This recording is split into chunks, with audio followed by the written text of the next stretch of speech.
业内中行方以智的思想世界，墨子与中国文化，中国思想论集，要地袍中监事，苦行与救世，清源自略教注，福山文集教注等等多部。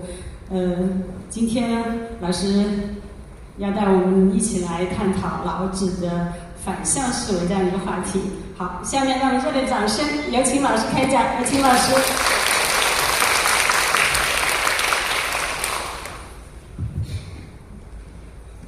好，大家晚上好。上一次给大家介绍了这个老子书中的几章吧，因为我们都在学大华老师的老子的智慧啊。他的我上一次介绍的内容呢是他的一个单元，知人和自知。那他另外一个单元呢是叫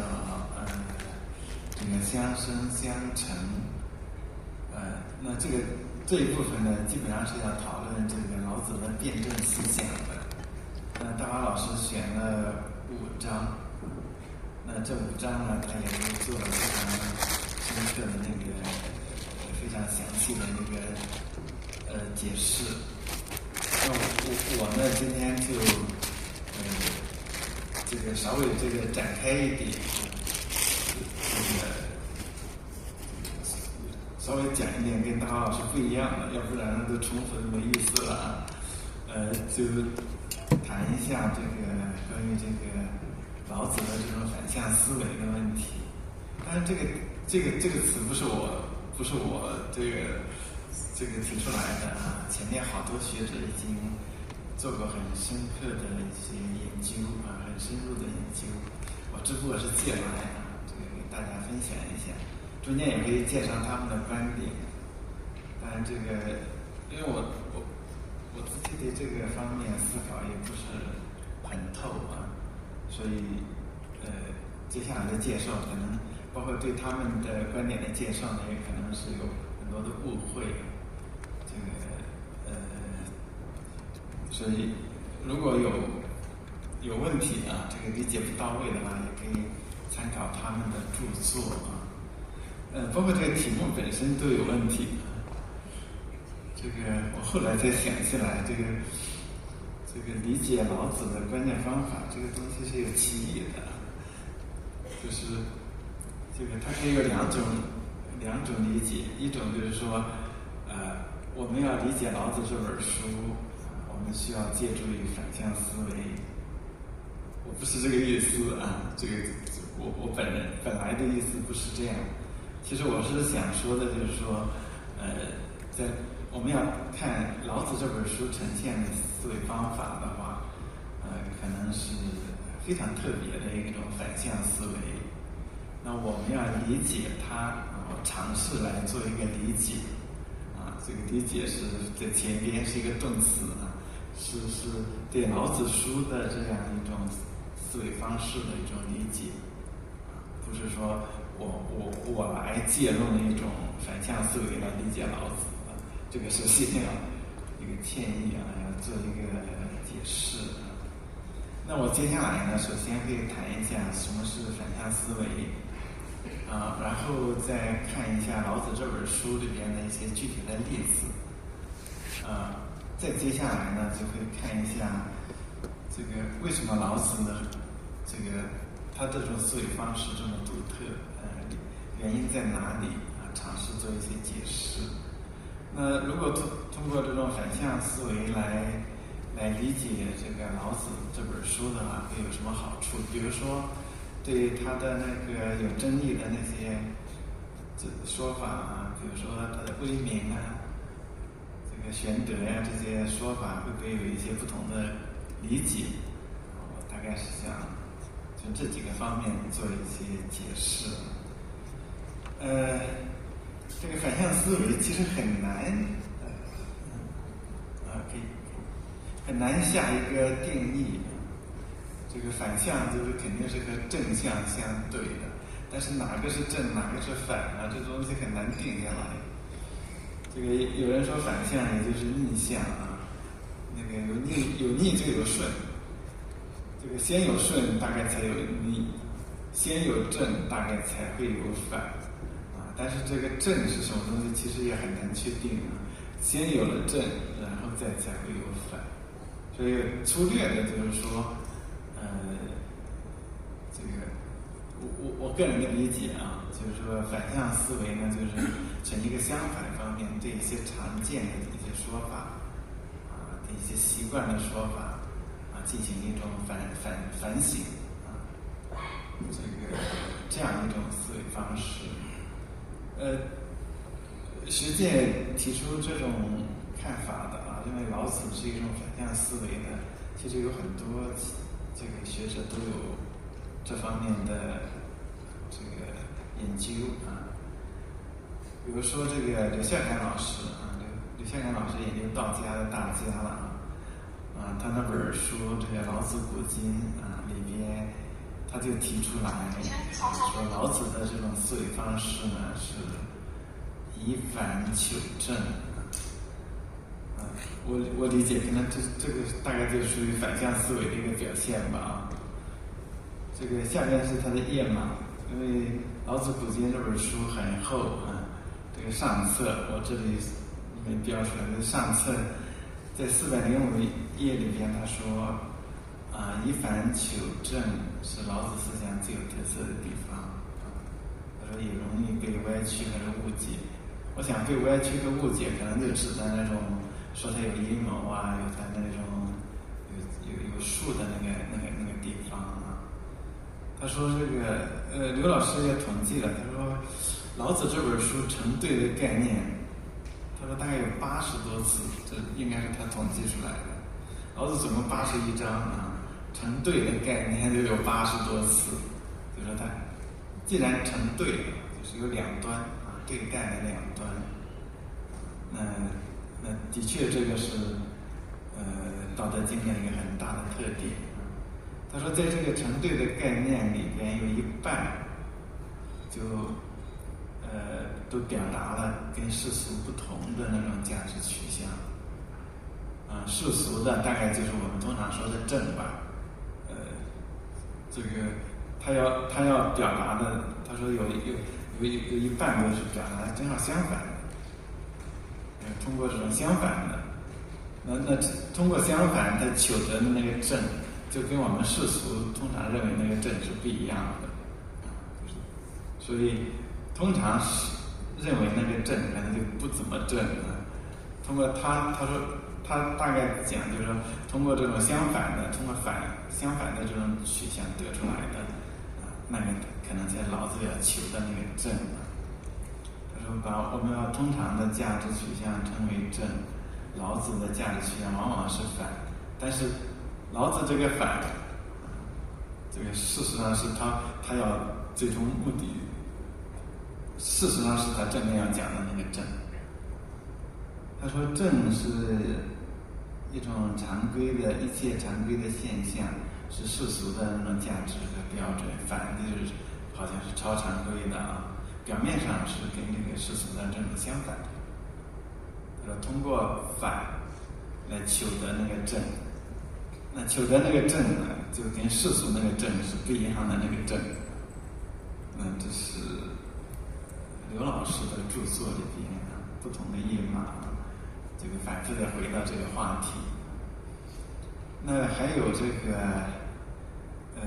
曹松教授人大的曹松教授多年前就写过这么一篇文章，就是老子的反向思维。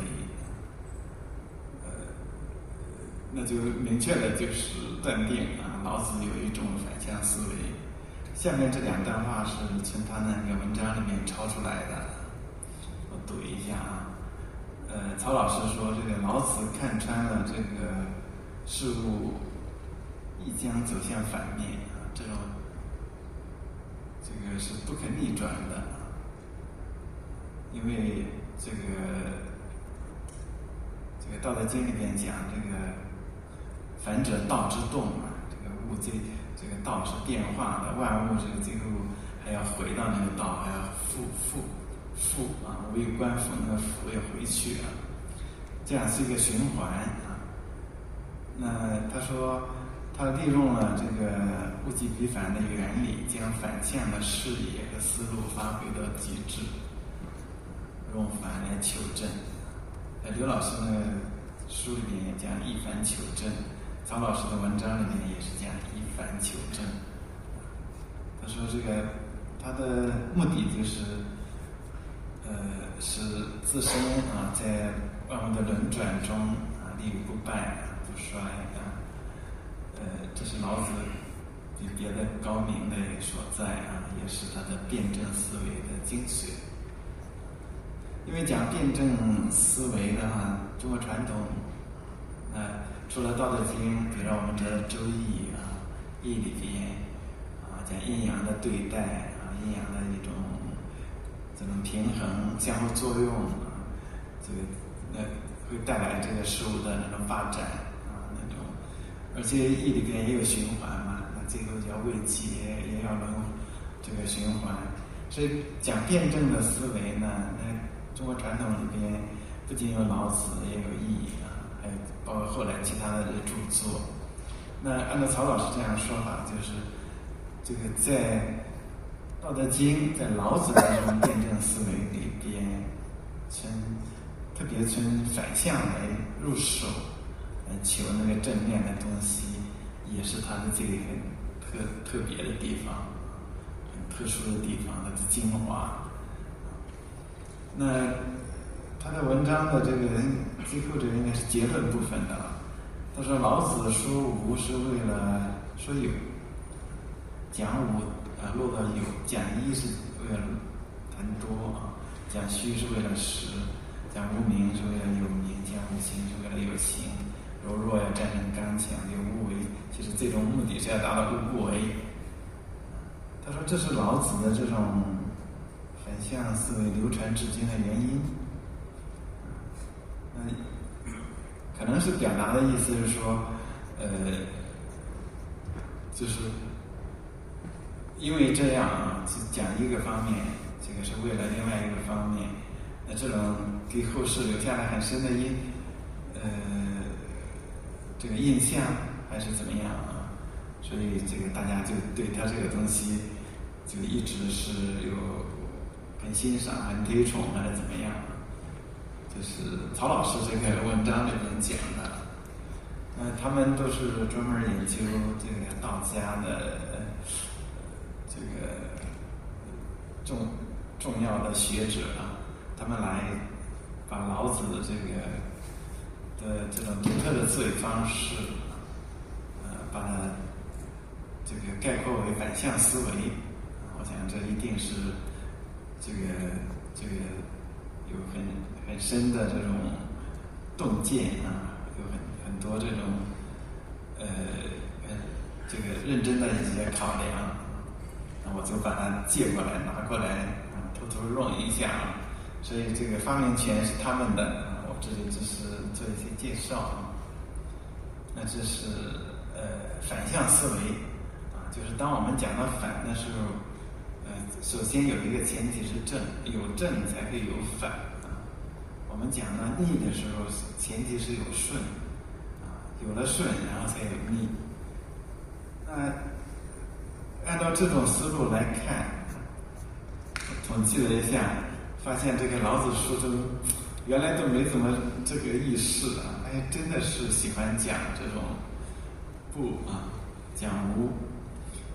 我统计了一下，这个《道德经》讲不的这个字的，总共是有230多处。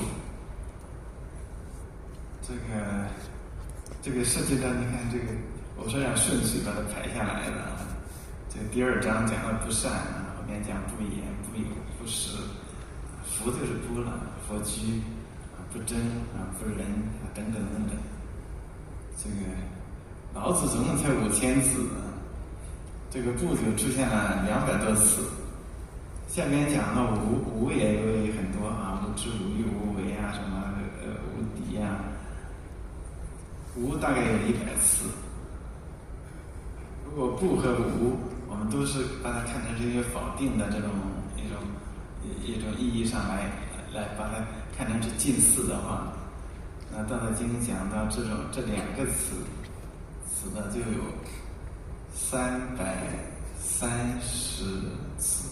《道德经》5000言，5000多一点，就是大概10来个字里边就是出现一个无一个不，所以这个我们应该给《道德经》改个名字啊。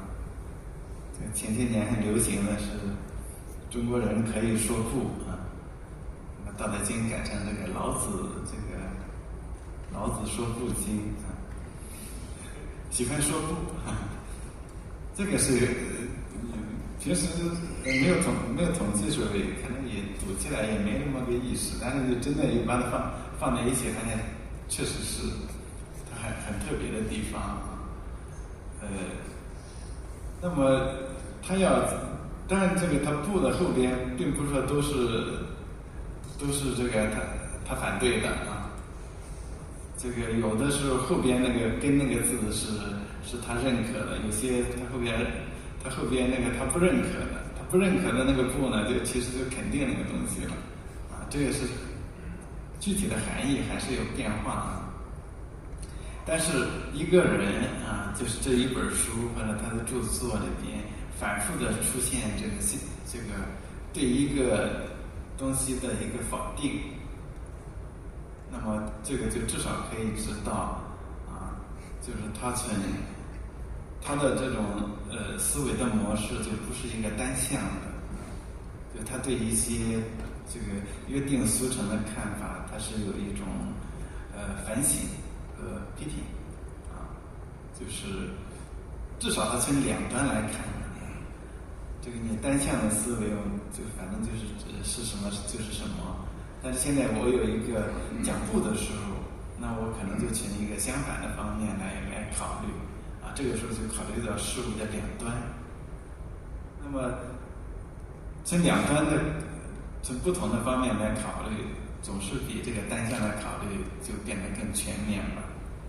通常对一种尝试一种说法产生质疑的啊，那通常都是有反省和批评的意识。就不把那种约定俗成的东西就看成就是真理啊。我想这两点啊，它更全面啊，它对问题的思考可能更全面。那么再一个，它有一个反省的批评，那这是反向思维的一个非常非常正面的优点吧，我想啊。那这也是可能这个老子包括道家的其他的这个著作，这个一些特别的地方、独特的地方，那这是反向思维，没办法定义啊，只是笼统的这样来讲。反正反向思维就是对尝试、对一些按照刘老师的那个说法啊，对于那些通常的那个价值取向，对通常的那些看法有一个质疑。有一个怀疑，有一个批评，那我就是重新提出一种新的看法。这个大概就是属于反向思维啊，就是他们的用的一个含义，我们借来用一下啊。那接下来我们就举一些具体的例子。我们马上一讲到反向思维，马上会想到的就是这个第58章的这个祸和福的问题。这也是我们现在的格言，现在都在用啊。祸兮福之所依啊，福兮祸之所伏，祸福的一种相互转换啊。其实《道德经》里边就讲到祸的，讲到福的，还有别的地方啊。你比如说这个46章里边讲，祸莫大于不知足，这个祸肯定祸是不好的啊，不知足是一个这个会带来很多的祸患，这个祸肯定是不好的。祸莫大于轻敌，打仗的时候轻敌，那么就可能会带来这个失败啊。这个祸老子也不喜欢啊，他也觉得这个祸是肯定是不好的。那福这个这里不用治治国，这是国之福啊。那这个福肯定也是好的，不要用这个用治啊，治理国家不要用治，这是国家的福分，这个福他也认可的。但是在这一章里面，58章里面就会说了，祸福是可以相互转换的啊。这个看起来是祸啊，但是可能这个福就从这儿有这个一般也解释成依赖啊，就是有时候你的福还建立在那个祸的之上。这个塞翁失马，焉知非福啊，马丢了这个实际上不太好啊，这是祸。那谁说不定都会带来这个有些好处啊。那福呢是祸之所附啊，看起来是很幸福啊。有时候到了一个这个非常好的，看起来各方面都非常好，但是可能那个灾祸呢就已经在里边潜藏住了啊。盛极而衰啊，那个发展的最好的时候，其实那个不好的那个因素已经埋藏在里边了。他要讲的就是祸福的转换。谁知道数之其极啊？这个究竟是最终会变成什么样的？谁知道呢？有没有标准？有没有那个正那个标准？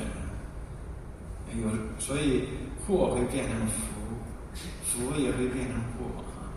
那如果我们说这个福是正的话，那可能那个祸的可能是奇啊，正的会变成奇，善的会变成不善的啊。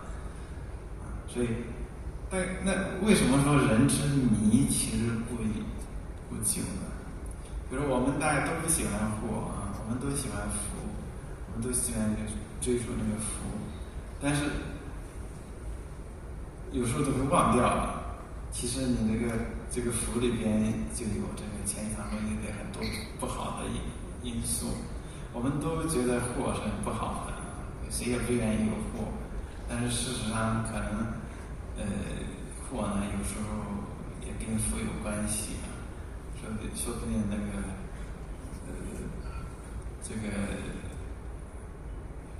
是孟子讲的嘛，是吧？你劳其筋骨，饿其体肤，最后你还可以使得你个人这个得到一种成就啊。那肯定饥饿那些东西肯定是不好的啊，但是它能成就你，所以你说它的一个这个反向思维啊，就说我们都不喜欢祸，但是老子偏偏从里面看到的祸呢，其实也不是完全这个都是不好的，说不定还会带来一些福。我们正面的思考，人人都喜欢福啊，但是高兴的过头了，可能其实就会忘掉了，其实那个祸患就在里面藏住，那就是正和反啊。就是我们常人看到祸的不吉利、不好的地方，老子是从祸里边看到了还有好的一个向好的方面转的那样一个可能性啊。我们常人都觉得福好，但是老子就提醒福这个福也是有度的啊，也会变成不好的。这不就是一个这个和常人的想法不一样的地方？他反过来想，在《庄子天下篇》里面评论各家学术的时候，评论到老子里边用了这么一句话啊：人皆求福，己独趋权，苟免于咎啊。说苟免于咎，别人都在那儿去追求福，但是呢，老子呢，他选择是委曲求全，委曲求全，选一个不同的一个路子，就是目的就是为了避免有那个九的过失了，不犯错啊，没有那些过失啊。通过曲达到全啊，就是那这个趋全就别人求福，自己趋全，那么就是肯定是选择的一个相反的啊。你们都去追求那些福，我就这个受点委屈啊，委屈肯定就不是不好的嘛。这个祸和福也不见得就是一种截然的呢大灾大祸啊。那其实一般的小灾小祸也都是也算祸，也算这个小福也算福啊。就是我趋全啊，但是我最后还保全了自己啊。那这就是突出的它跟别的不同的，它跟那个常人那个世俗的不同的。这就祸福的相对啊，我想这就是一个反向思维的一个表现。别人看到的都是不好的和好的啊，那表面的东西，但是他正好看到了这个不好中的好，好中的不好啊，相反，这算是一个例子了。另外一个这个《道德经》里边反复出现的就是强和弱啊。这个我们当然都觉得弱是肯定是不好的啊。我们正常常识，谁愿意弱呢？我们都愿意强大。我们这么100来年，我们受够了那个弱啊，弱的被人家欺负，所以我们要追求富强，我们想要国家强大。强肯定是大家是这个努力追求的，弱呢是我们要避免。但是老子的看法就相反，他认为柔弱才代表希望，坚强代表一种死亡，所以就得出来这个柔弱胜刚强，就是36章了。然后这个76章就在解释为什么是这样啊。他举了例子，活着的时候柔弱啊，身体柔软，死了以后就僵硬了。所以坚强代表死亡啊，柔弱代表生机。草木也一样啊，草木这个它在生长的时候，这个它的枝条是柔弱的啊，但是死了以后就变成枯木啊。所以枯槁是代表死亡，柔弱是代表生长。所以他就推出来，这个坚强代表死啊，柔弱代表生。兵强则灭，木强则支啊。这个兵一般是有人解释成兵器，多数人解释成这个军队啊。军队很强大，强大了就可能就是最终也会走向再强大的军队，最后也可能会走向这个灭亡啊。生病毒，这个树木树干，这个跟干枯看起来很硬，但是也容易这个折断。那么它推出来的就是强大反而是初下的，柔弱反而是在上。就是他的选择就是当然是柔弱好，坚强不好啊。举了这么一些例子。那我们尝试正常的我们平常的这个看法啊，当然就是尽量是要自己变得强大起来啊，这弱小变成强大，强大肯定是要比弱小好，至少不受人家欺负嘛。但是老子的想反过来，强大的会走向佛路，强大的就会代表走向死亡，反而柔弱才是有代表生机。下边这个78章举的水是柔弱啊，水能攻坚啊，滴水穿石啊的这种都是再没有比水更厉害的啊。有人说这后边是一起无意义之，有的说是改变，就是有的说是替换，影响不大。就是弱之胜强，柔之胜刚，大家哎呀没有不知道的，但是都没有人能够真正这样做。没有人真正这样做，就没有人选择这个处于这个柔弱的地方、柔弱的地步。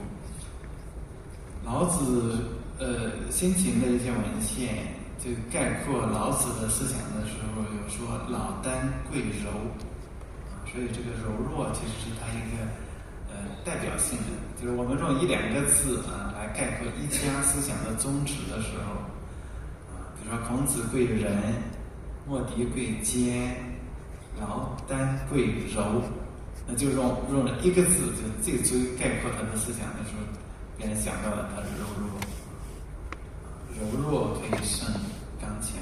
那这个选择就和我们的常识通常呢是不一样的，大家都愿意强，不愿意弱，但是老子就反过来，我们柔弱比强就更好，柔弱才能够最终战胜这个刚强，这也是一个例子。还有这个损夷，这个《道德经》42章里面提到了这么一句话就是或损之而夷，或益之而损。我们通常我们是喜欢，肯定按照我们常识来讲，夷是好的嘛，损肯定是不好的。这个夷是在增加，损在去掉一些东西。但是老子会讲到呢，有时候损反而是得到的结果是反而是有益的，有时候你有夷你增夷补夷反而是带来损，就是他的看法跟我们通常对损益的看法又反过来，就是你认为是损的，在他看来可能那个带来的结果是夷，你认为是夷的，可能带来对他来讲的可能是损的。那这个一个很典型的一个明显的例子就是涉及到48章，为学日益，为道日损。这个刚才我们看了这个老子这本书讲部的有200多处，道德经里面讲学的大家可以想象多少处。道德经反复讲道是没有道，可能有好几十处。讲到学，这81章5000字里面出现过几次学，不知道大家有没有印象？就出现2次，就说明这个虽然不绝对一个词在一本书里面出现的少，这个不一定说它就是不重要，有很多重要的术语在，比如说庄子书中，什么心斋作望门，大概也就出现1次，但是也是它的很重要的概念，但不绝对。但是呢，通常来说，如果这个词在这个书里面几乎都没怎么出现的是很少，那你说他很重视这种东西肯定是说不过去的。他反复在讲道道怎么样，那肯定是他比较重视这个道。学他都不讲，他就讲了2次。这个第1次为学日益，第2次绝学无忧。有的注家解释为学日益的时候说，学呢是增进知识嘛，增进知识这个是好的，也是好的。这个为道日损，为道是修道的，修道要排除掉那些很多东西，包括知识这些东西一天天的去掉，人才可能精神还是境界怎么会就会提升。为道日损肯定是好的，就更好所以有些作家说为学日益，就是知识也是需要的，这个修道也是需要的，而且修道比学那个知识更重要。但是你看看这个整个《道德经》里面就讲了2次学，第2次还说绝学无忧，不要这个学，人才不会有那些烦恼、那些忧虑、那些忧愁。所以他我觉得这个为学日益肯定是一个负面的东西。这个增益的这个东西其实是不好的，我们不要它，要它干嘛？这叫这个为学日益，你增进的那个知识看起来是益，就是这个或益之而损，但事实上是对你是有损的。为道日损，为道我们修道啊，一天天的去掉那些各种各样的欲望，那些成见、那些知识这些东西，看起来是损，但是对你其实是有益的。我想为道日损，就用这个损之而益，可能对起来就挺顺的。为学日益，看起来是益，但是实际上是损。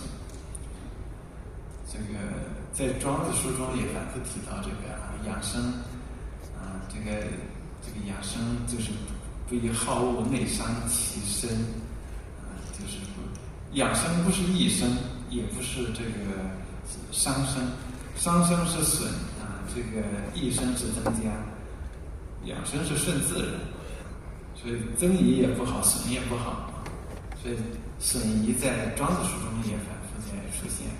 当然，《周易》里面有这方面也有很多这个讨论这个损益的。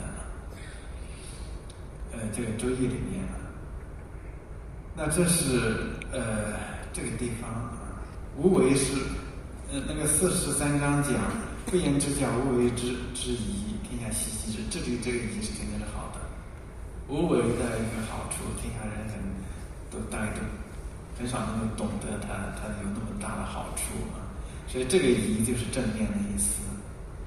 但是在道德经里面，他会提到就有时候看起来是损，但是其实它是对人是有益的。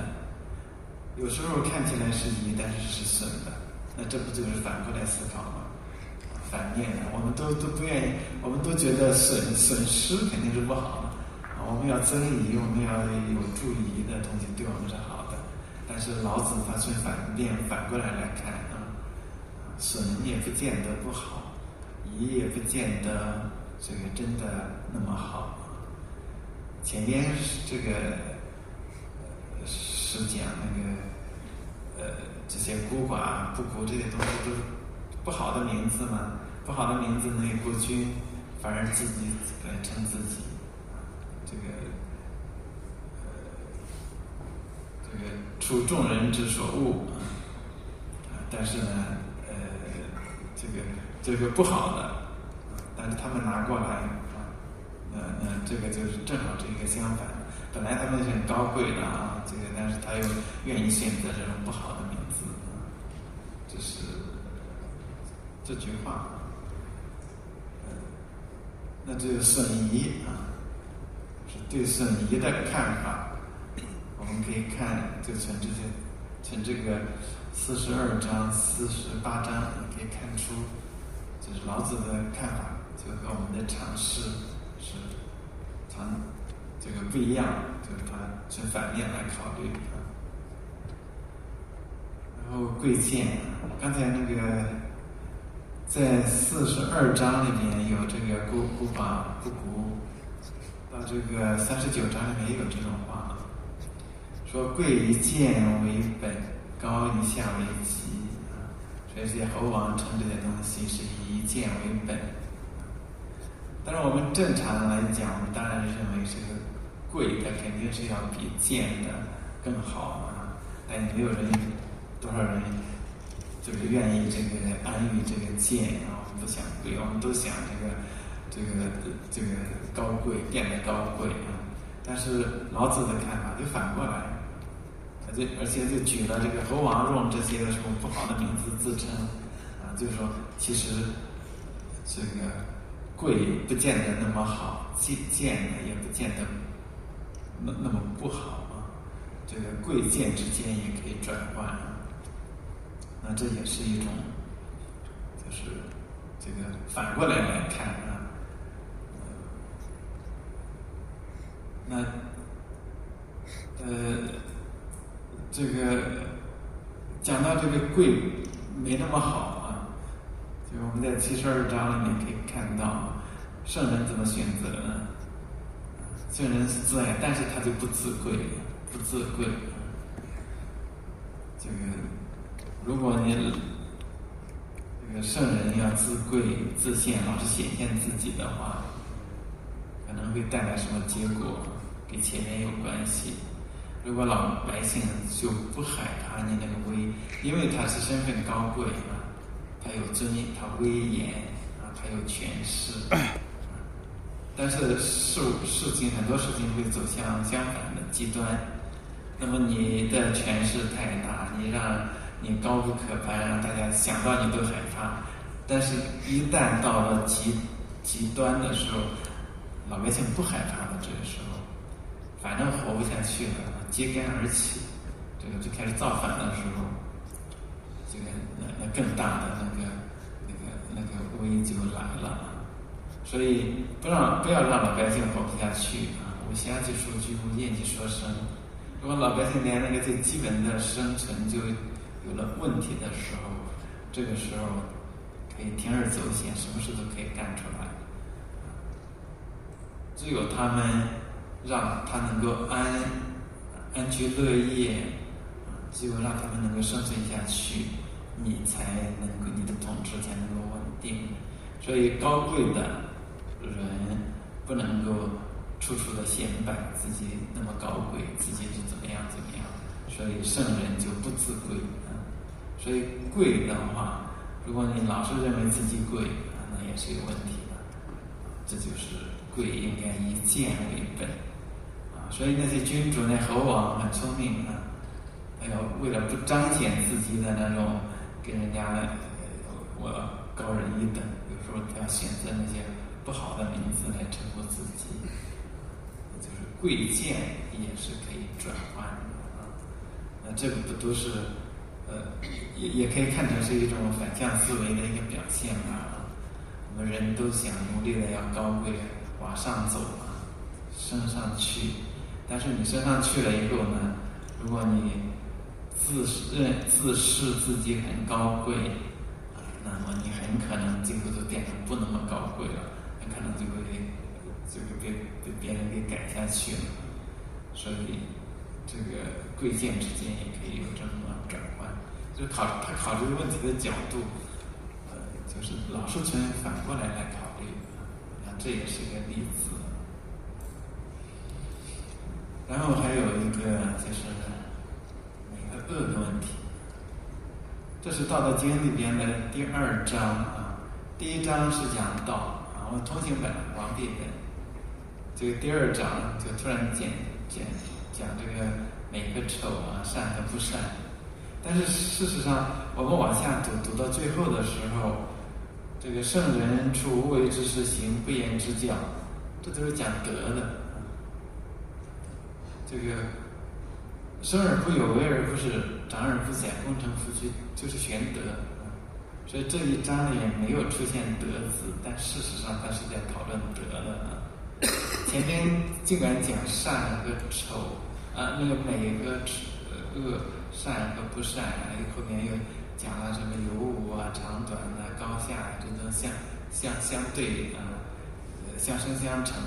但是他讲前面那个东西，最终是要说明最后的这个圣人处无为之事啊，这个生而不有的。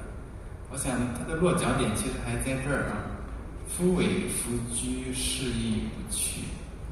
因为他不居，因为他不居功，所以最后所有的功劳都在他那儿啊。他不居功啊，他不认为这些东西生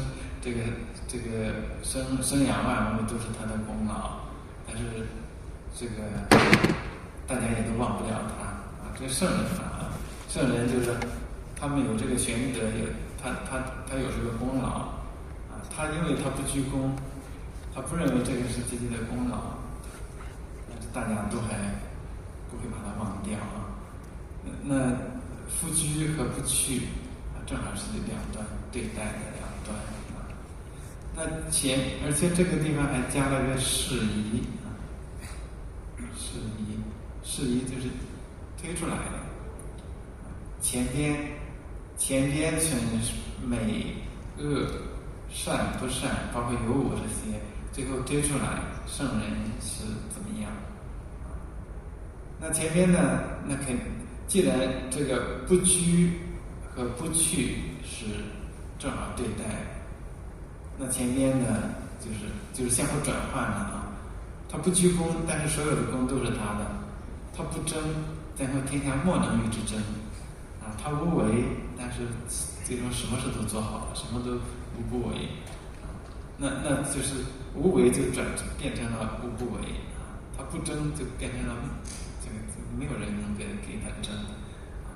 那这样的话，就是前边的这些话有和无是相互生成，相互转换，难和易相互转换啊，长和短相互转换。那么再往前呢，美和恶也应该是相互转换的，善和不善也应该是相互转换的。所以我们从下边往上推，我觉得这第一句话啊，这是争议比较大的一句话。这个有一种解释，我不太赞成的，就是他们说，这个如果天下人都知道什么是美了，那么因为美和恶是相对的，那所以他们也都知道了恶啊，就是美和恶呢，你只要知道是什么美，因为没有恶呢，没有丑哪会有美呢？这个恶就是丑那个意思，就是只要天下人知道美的时候，那么丑也就有了；天下人知道善的时候，那也就有不善了。那意思说这两个就是美和丑、善和恶是如影随形啊。那就像有和无啊，这个难和易啊，这个如影随形一样啊。没有有也就不会有无，没有无也不会有有啊。没有难怎么可能有易呢？没有易怎么有难呢？那有的解释者就是说，这整个这段话就是要表达的就是，天下任何的事物都是两端的对待啊，有一方面就会有另外一方面。我觉得可能字面上你可以这样讲，但是我想它可能更主要表达的是什么？天下人如果都知道什么是美，这个就已经不美了。就是美就转化成了不美，天下人都知道是善，那就已经不善了，那就是恶了。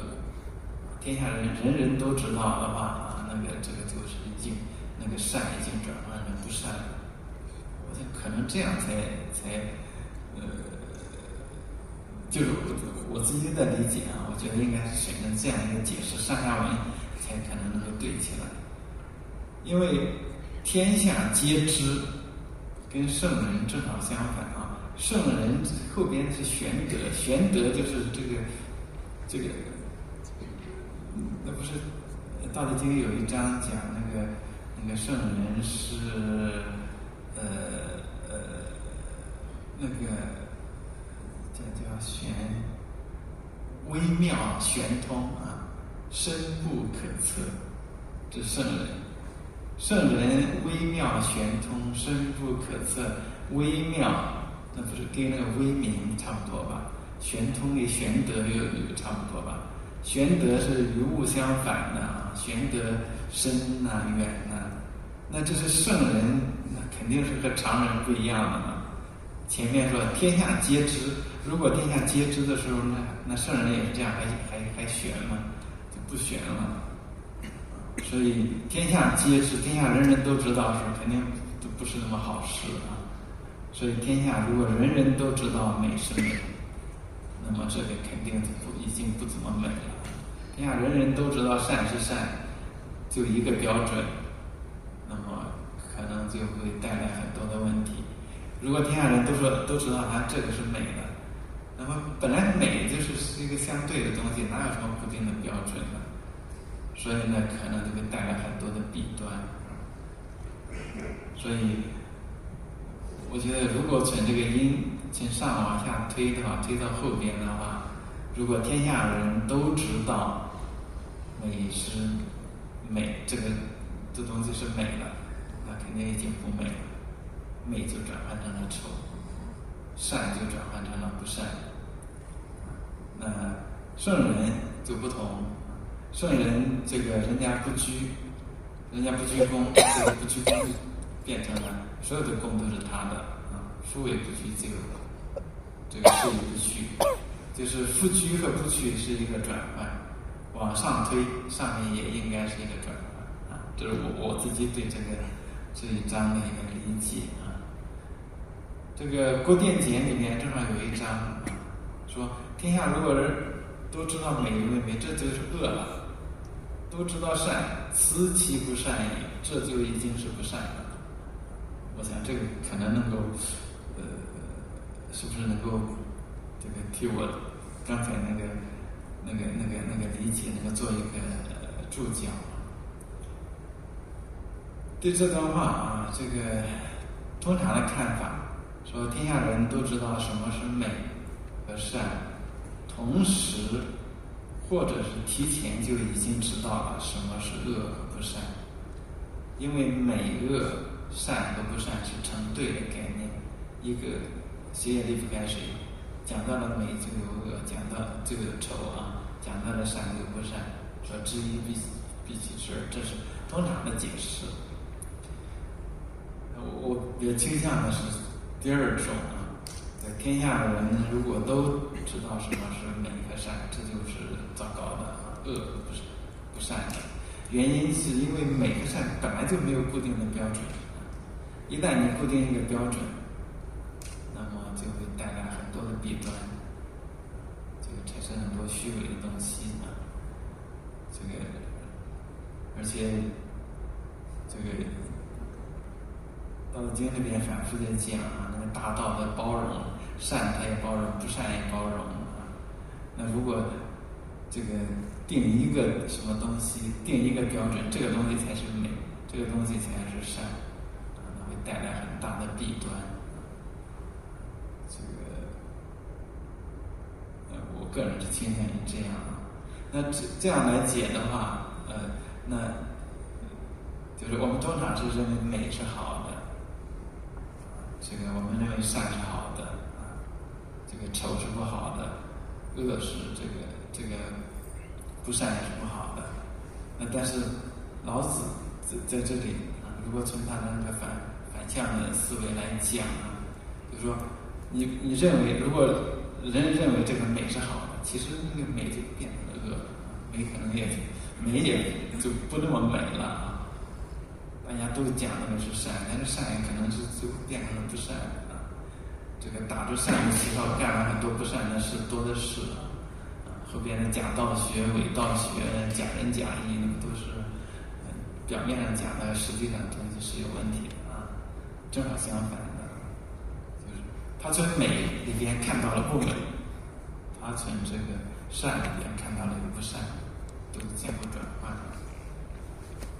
那这个也算是反向吧。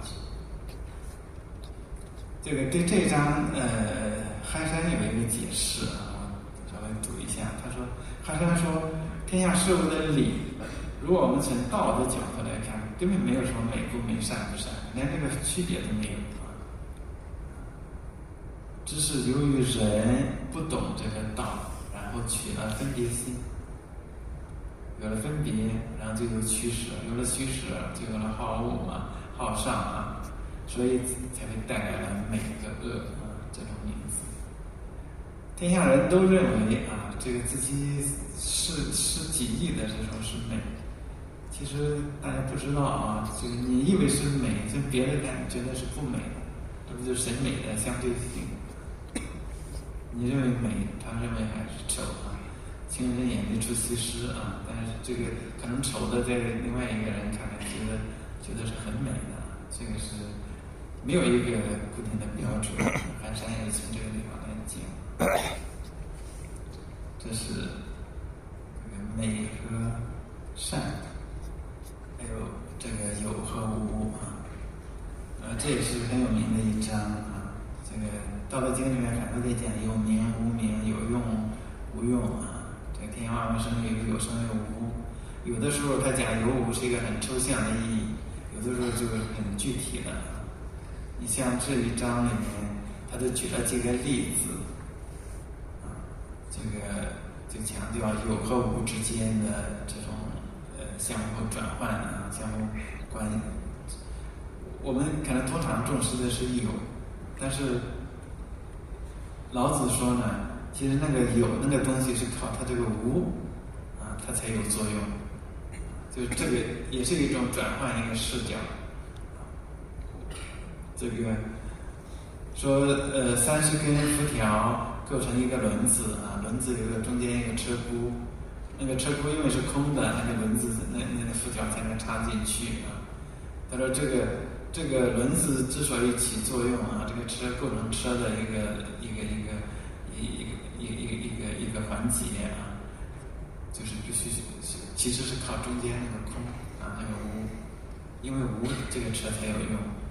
这个山之为器啊，这个制陶，我们制陶做了陶器以后，这个陶器你看起来你买这个东西，买这个容器啊，买这个瓶子，买这个东西是买这个是一个物件啊，但是它的作用在哪里？是中间因为是空的，因为空才能装东西啊。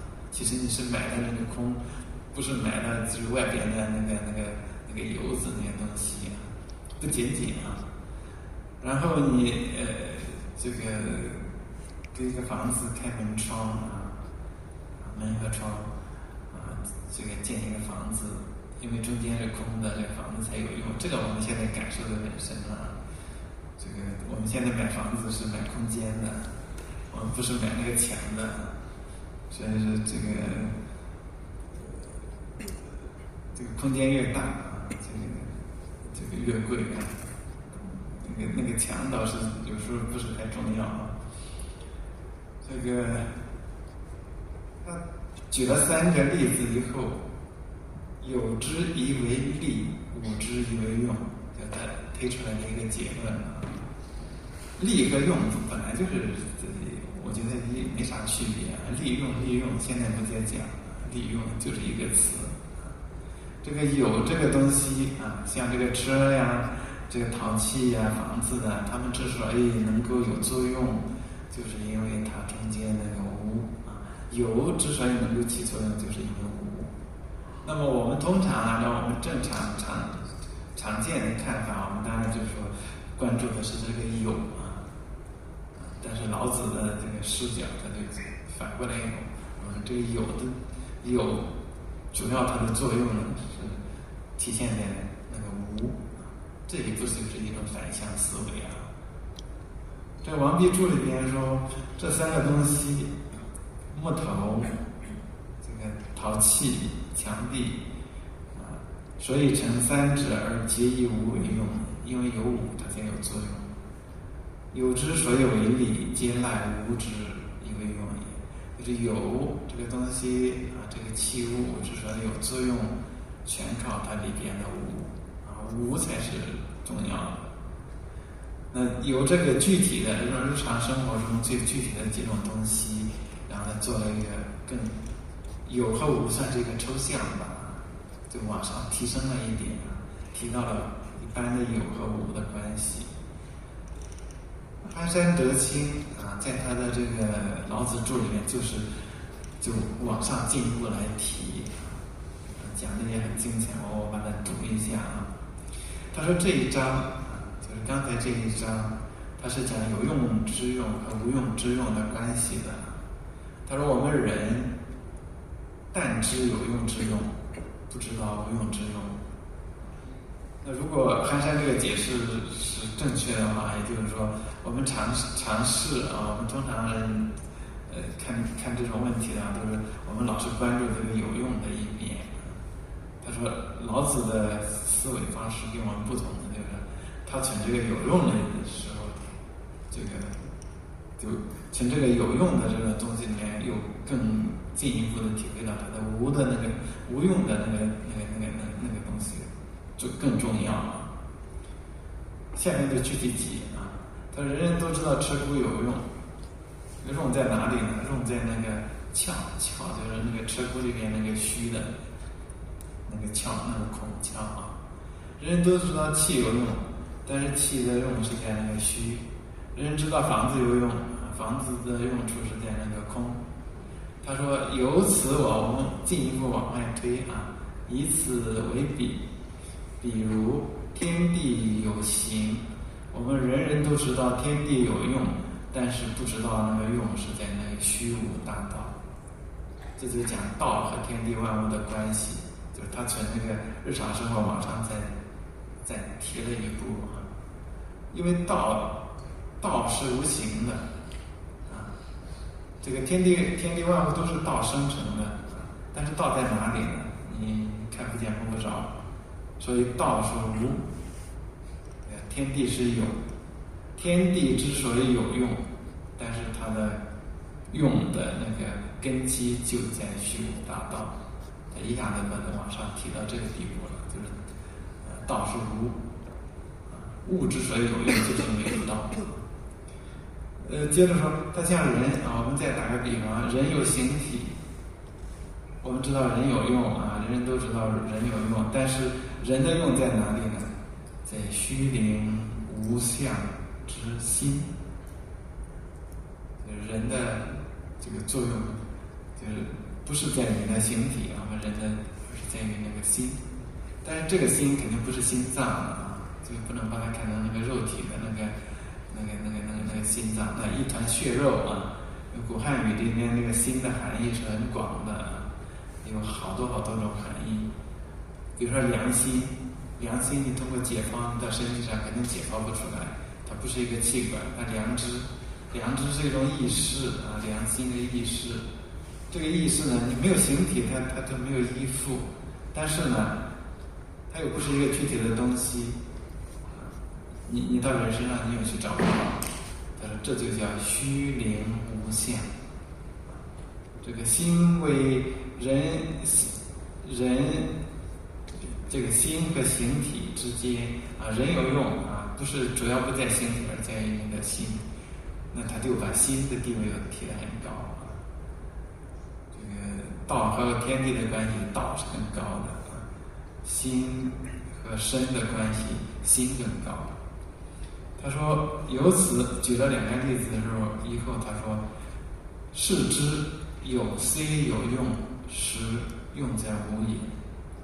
有之所以有用，它的用其实在无，根基在无，无不能自用，须赖有以济之，所以这就叫有之即为利，无之以为用。就是说这个无是很重要，但是这个无呢它本身不能自存，它要依托那个有所以它需要依赖于有我们说人的精神很重要我们讲人人不仅仅是一个那个100多斤的那个肉体人更重要是你的精神，你的心灵。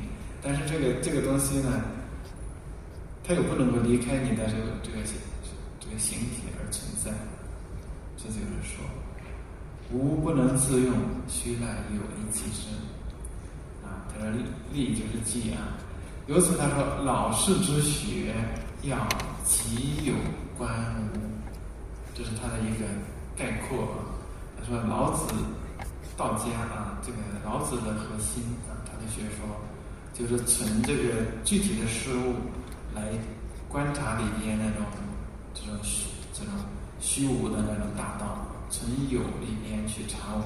有和无不是割裂的，不是说在有之前还有一个无，这个不是无中生有先有一个无，然后后来又产生从无里面突然间产生了有原来啥也没有。上帝说这个要有光，于是有了光上帝造出来光。上帝造的时候完全是一个没有任何依托，他想造就造出来了，就是从无到有。但是呢，这个中国的传统提供一元，这个有无不二有就是所谓那个大道，所谓那个心灵，都离不开人的形体和那个具体的那个物，这就叫极有以观无。如果接着若极有观无，虽有不有，这叫道妙，这叫宗。这是他对老子思想的一个概括，就是说虽有而不有，就是那形体，那具体的物是有生灭的，虽有不有。但是道是不灭的，那个道是虚的，那个道是无形可见的，这就是那个不有，那就是那个微妙的那个道，那种万物的根本。那这是对这一章，本来这一章这个也没那么玄啊，本来他就举了日常生活中的、日常经验中的几个例子，就是说我们通常，我们的关注点，按照我们的常见、我们的常识啊，我们关注的每一个东西，我们肯定通常看到这个物的形体、形状啊，它的样子。但是，老子说呢，其实这些东西呢，它之所以有用，其实主要是它的无的部分啊，就转换了一个视角。我们反过来，不是说它的有用。主要是建立在它的无的那个基础之上。那憨山的解释就进一步往上提升，做了一个这个从那个日常经验、日常生活中的东西，一直是讲到了万物的本体，它往上有一个提高的一个解释。那我想这也算是反向思维的一个例子吧。大家关注的是有，但是人家这个老子从有中就体会到了无比有还更重要。那这也就是他的一个思维的一个方式啊。还有一个，再举一个例子，就正和反啊。这个《道德经》的差不多最后了，通经本的最后，这个提到正言若反。正言若反这个词，这个现在讲的也很多啊。讲老子思想有一种辩证的思想，正的和反的就要打掉啊。正面讲的话，有时候看起来像反话一样。这个话可以又反过来说，如果正话就像反话，那反话呢，当然也就像正话了。所以哪个是正话，哪个是反话，很多时候是说不清楚的，纠缠不清的。特别是大家读庄子，如果在庄子里，哪个是庄子要表达的意思，根本经常弄混。那这也是，所以后来有的人说庄子是儒家的，有人说庄子是道家的，就是哪个是他正面表达的意思，就是有时候比较难断定啊。正言若反，正言若反，那当然就涉及到正和反。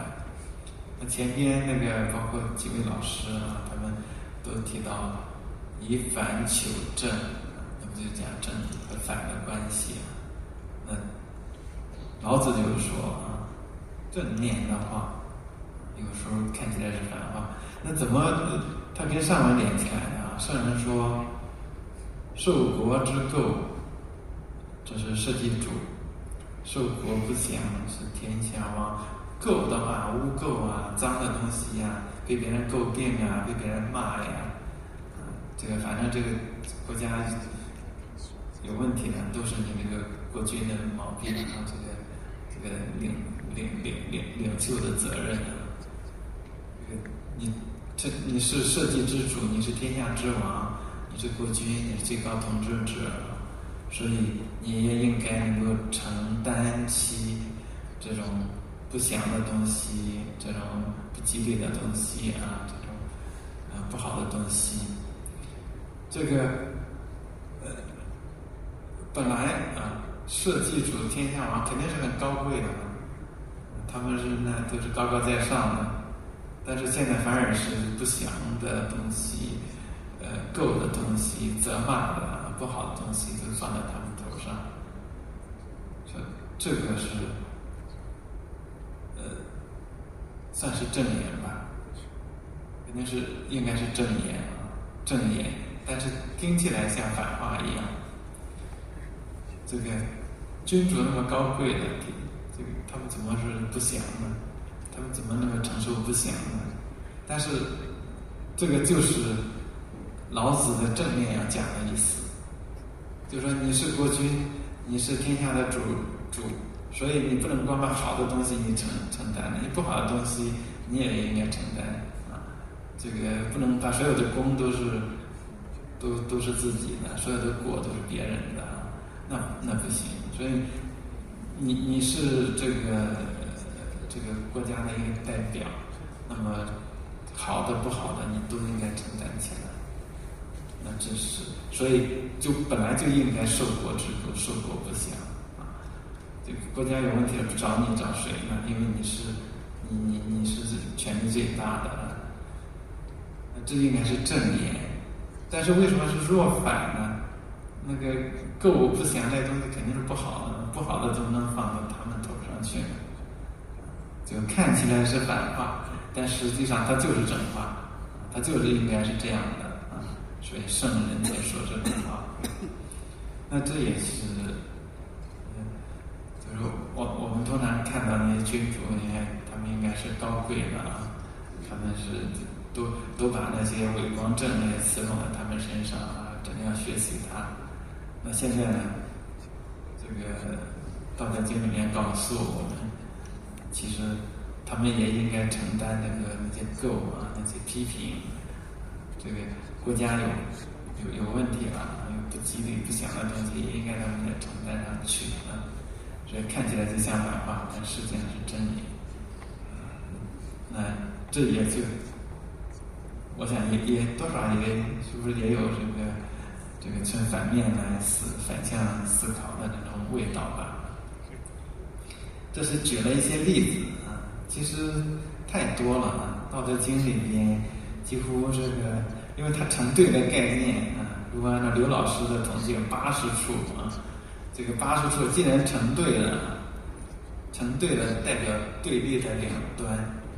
那么常见的我们接受的是常识是一端，现在老子呢，他经常要反过来，我要从另外一端来考虑，所以你可以这个一直罗列下去，罗列没有80，也罗列40次，按照那个刘老师说有40处就这个样子。比如说这些啊，曲和全是正好相反的，汪和直啊是相反的，蛙和寅相反的。必和心，多和少，成和缺，盈和中。但是他反而说，这个曲和全是相反的，但是老子的选择呢是曲则全，委屈最后才能成全，求那个全。我选择曲，别人去选择那个全，我现在是曲，但是我的曲呢，最后我要成了全。这个汪则直啊。这个想直先汪啊，通过汪然后才能伸展啊。你这个想新就先有旧啊，想这个充盈先有洼啊，先成先就需要有那个看起来成，看起来是一个大成，最完满的成，但看起来是好像是不足一样。我们赞美孔子是谁？大成至圣先师。大成就是那个成就已经是极致的成，但是极致的成呢，看起来是好像有欠缺一样，看起来又不怎么成。这个大的最完满的，这个盈是完满，看起来中间是虚的一样。最直的看起来好像有曲折啊，最巧的看起来是像笨拙一样，最善于辩论的看起来是不怎么会说话。大辩若难啊，就是不说啊，不言之辩啊，不讲话的那个辩也是一种辩论啊。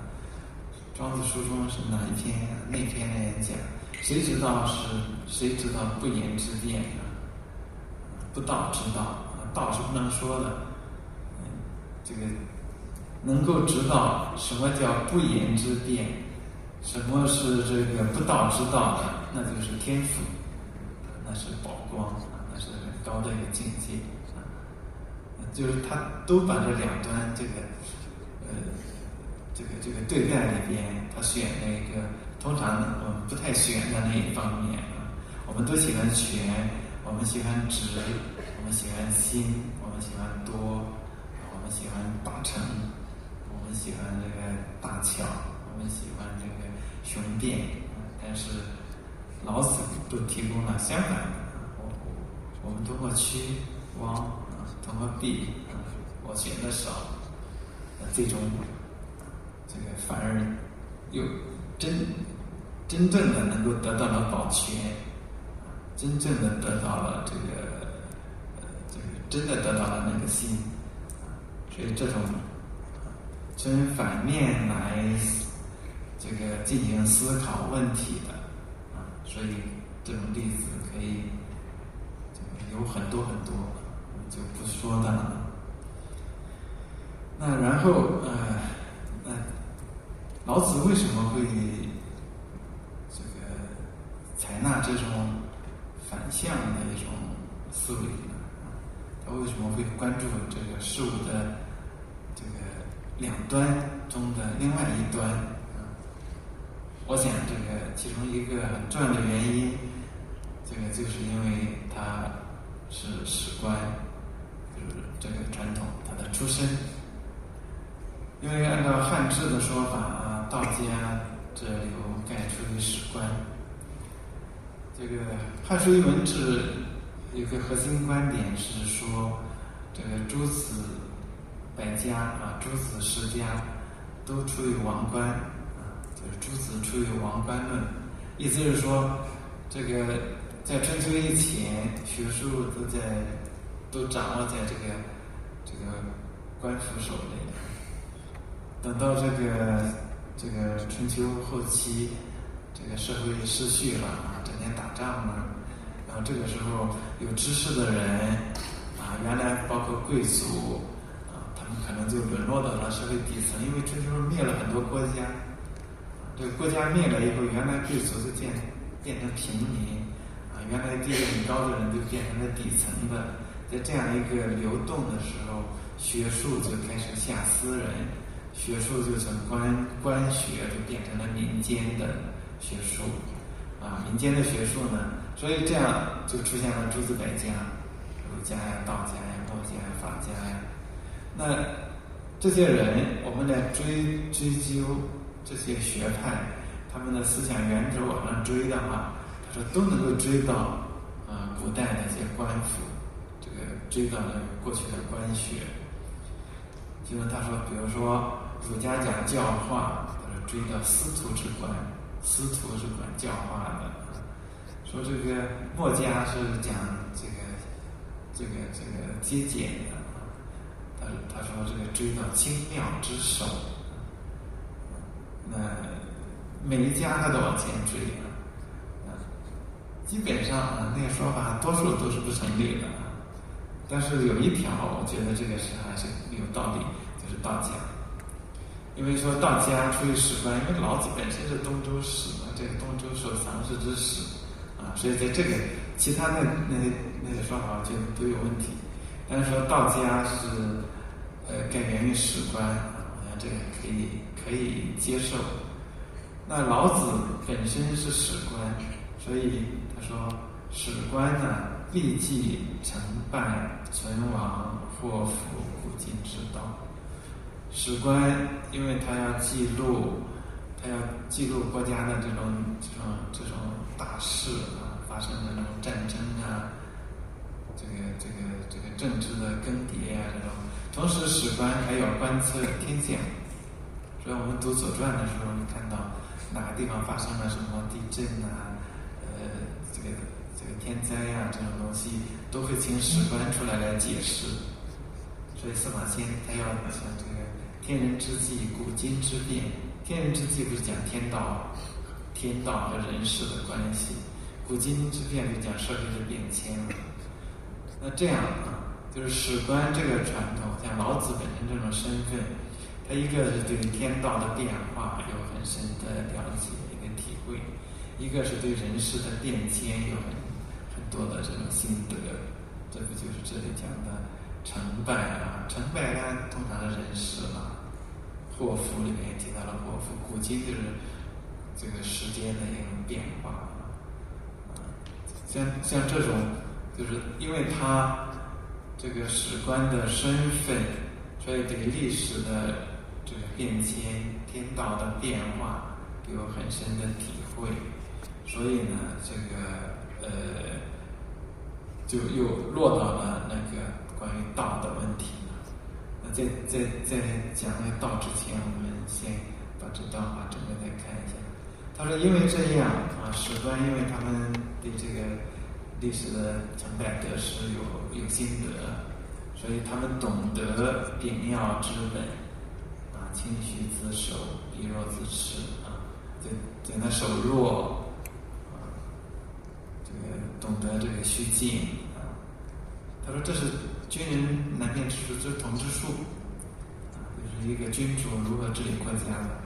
我个人也倾向于认为啊，这个老子的思想，不管讲的多玄啊，其实《道德经》里面其实这本书主要是讲治国之道的，讲这个，所以它全书里面大量的讲这个圣人该怎么治国，几乎多数的章都是要讲的怎么样来治理一个国家的。讲天道就要落到人世，所以讲治国的。那倒不一定就是说一定要落到那种很具体的那种治术啊，那种治理国家的那种具体的那种技巧，但是他的里边讲的圣人，你是可以说他理想的君主啊，就是他理想的政治是怎么样的？这样就是说的是军人难辨之术啊。这个虽然是从统治术这个角度，因为这个军人难辨之术已经后来这个几乎是个贬义词了啊，觉得有好多学者说这个老子不能够落到这个太小看这个老子了。但是老子很关心政治，他提供了一种理想的政治啊，这个应该是他的一种核心的主张。后边这个，因为汉字是单固的做的，单固是一个儒生，这个儒生呢，他要站在儒家的角度对道家做一个评价，所以他就说老子的学说它有优点，优点在哪里呢？就是谦，就是和尧典里边那个克让，允共克让，让就是谦让。然后周易里边谦卦里边的卦辞，这爻辞啊叫谦谦，谦谦君子啊，君子应该谦。传传里面讲一谦啊，这个天道要谦，地道要谦啊，这个鬼神谦，这个人这个包括人啊，反正谦都是好的，你谦就会对这受到这个天地人的一个给你福利，给你好啊，这些一谦四义，谦虚是好的。那班固说老子的优点就是他要讲谦让，不争啊，不跟人家争，这是他的优点。老子的缺点就是不要礼，不要仁义，就认为清净可以为天下正，光靠这个清虚自守可以把国家治理好，那这是他的一个问题，他不能同意的。这是《汉书》的对老子的一个评价。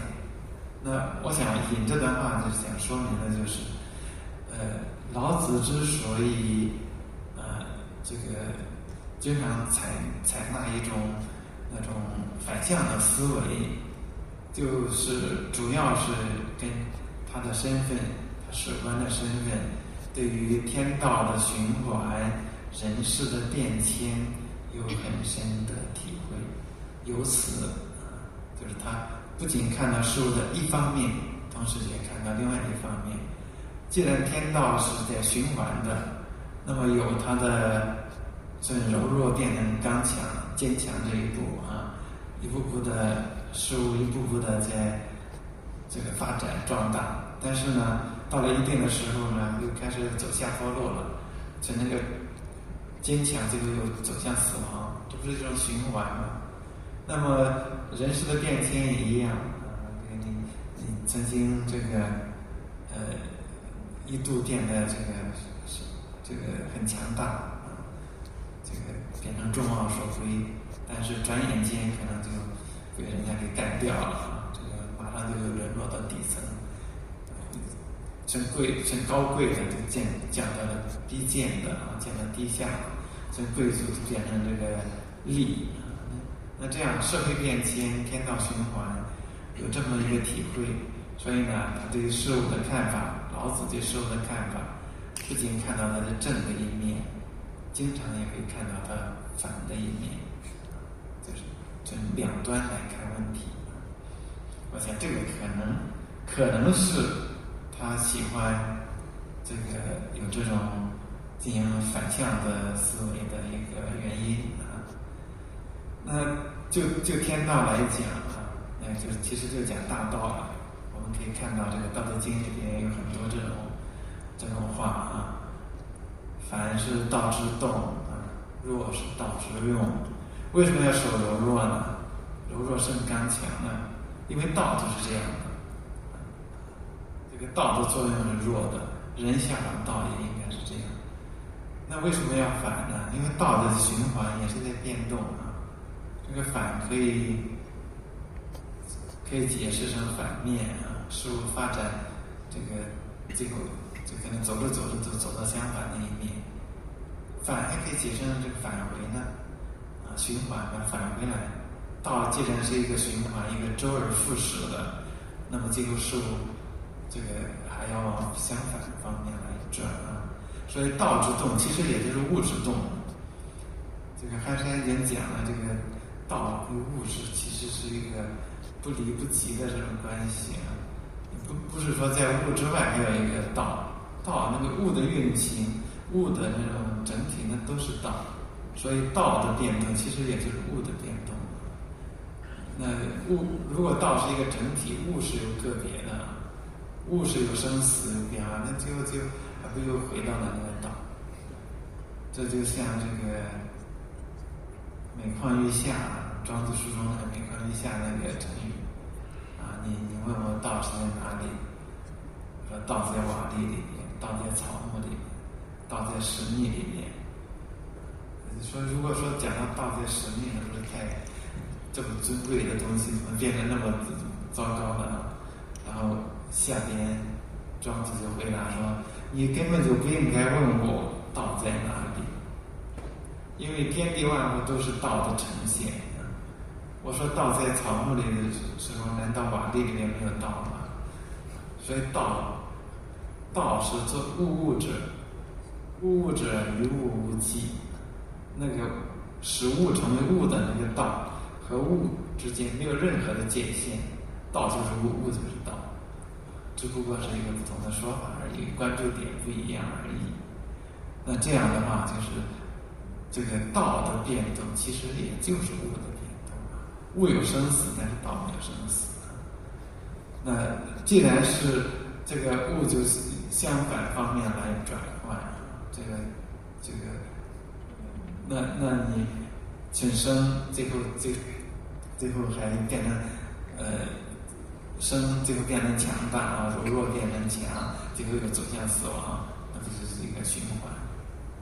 所以这个从反面的思考，老子喜欢从这种反向的思考，我想就是可能就跟他对天道的运行是一种循环的这样一个理解有关系，是无自在的循环。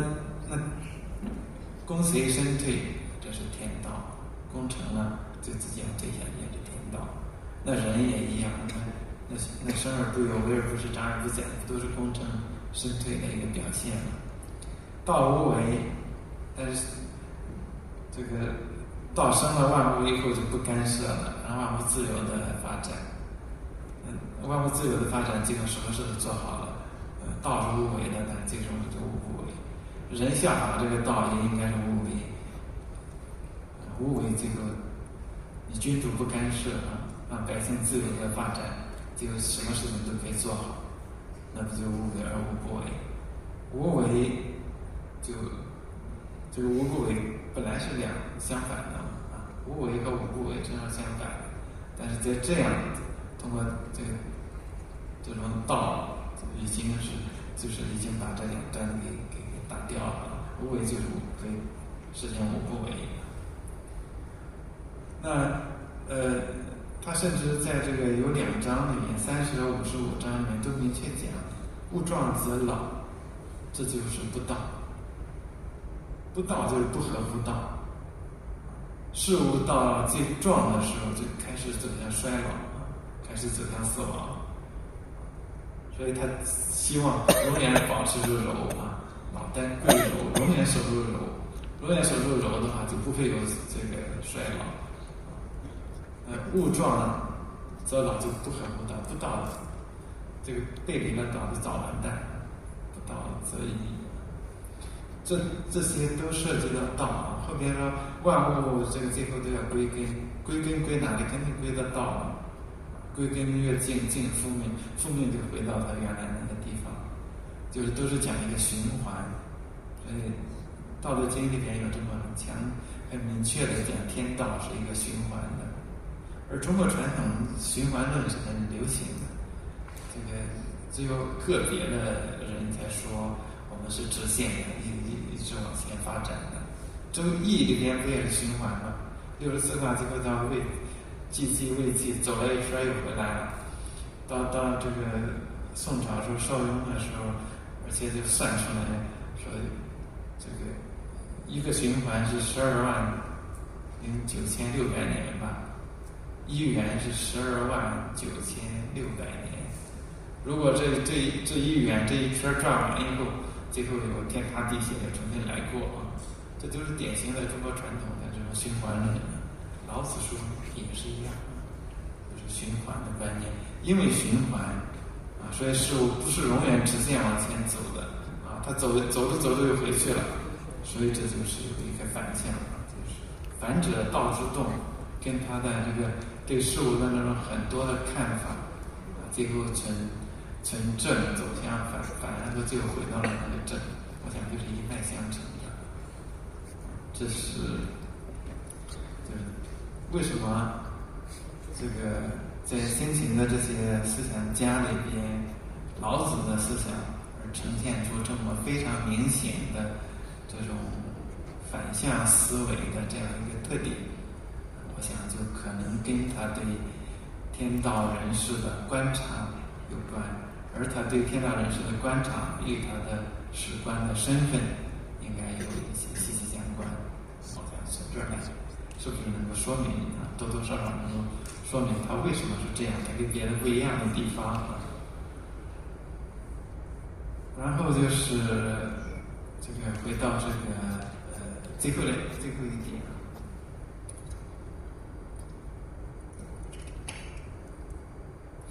就讲到这个玄德和威名啊。威名的话，这个是争议比较大，很多就觉得这个威名是一种阴谋啊，一种权术啊。玄德呢，正面的评价多一点，但是也有一些不同看法。你像无为而无不为啊，生而只有我不要啊，不居啊，事业不居，这个不居，这个事业不去啊，我不要，但是最后所有都是我的。就像无为，最后所有都无不为。所以这个传统的儒家呢，很多时候会认为这种啊，无为而无不为，将欲取之，必先予之啊，将欲弱之，必先强之，就认为它是一种阴谋，一种权术啊。这种理解呢，大概是跟韩非有关系啊。那在战国的末年，道家的思想啊，这个和法家有一种合流。法家是不讲道德、不讲原则的，反正就是只要实现富强、富国强兵就行了。所以这个可以什么手段都可以采纳。那法家的学说借助老子的一些东西啊，那这个韩非子的解老和喻老，这个对老子的解释里面就会把这些内容啊解释成一种计谋、算计的。因为韩非对人性是看的是恶的啊，这个他觉得人和人全是一种利害啊，所有的人都是互相算计的，甚至这个家庭里边父子啊、夫妻啊，都是这样的。那海费子书中有一篇叫八监，就是作为一个国君，所有的人就对那个地方啊，这个地方你身边的、跟你同床的啊，然后这个你的大臣，他们所有人都想从你那儿得到利益。这个时候你要时时刻刻要考虑到，你不要把这个权势给丢掉了。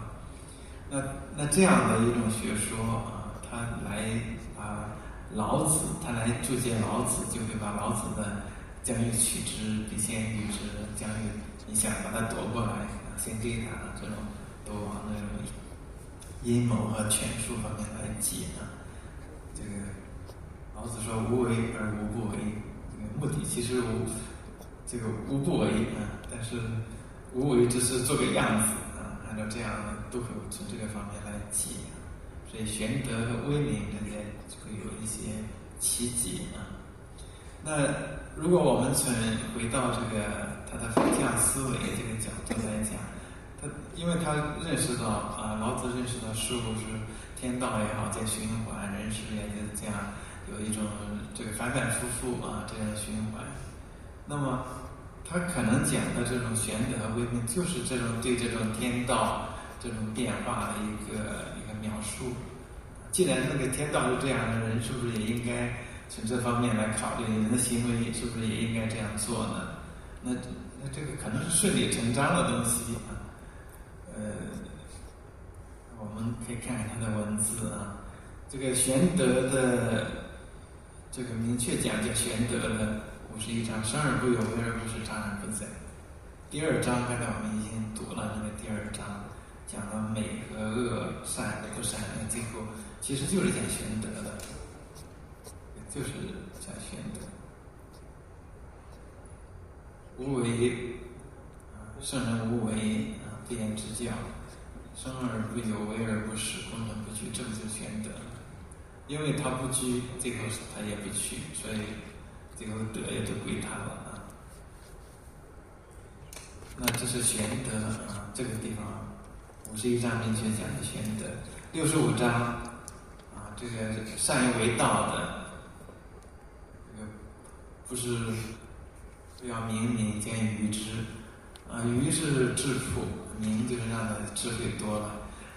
我们上一次提到说，《道德经》里边讲明基本上都是好的但是这个地方唯一可能这个明是不是太好，其他讲的明多数都是一种很正面的一个含义这里就是耍小聪明了，那种比较机智这种算计的。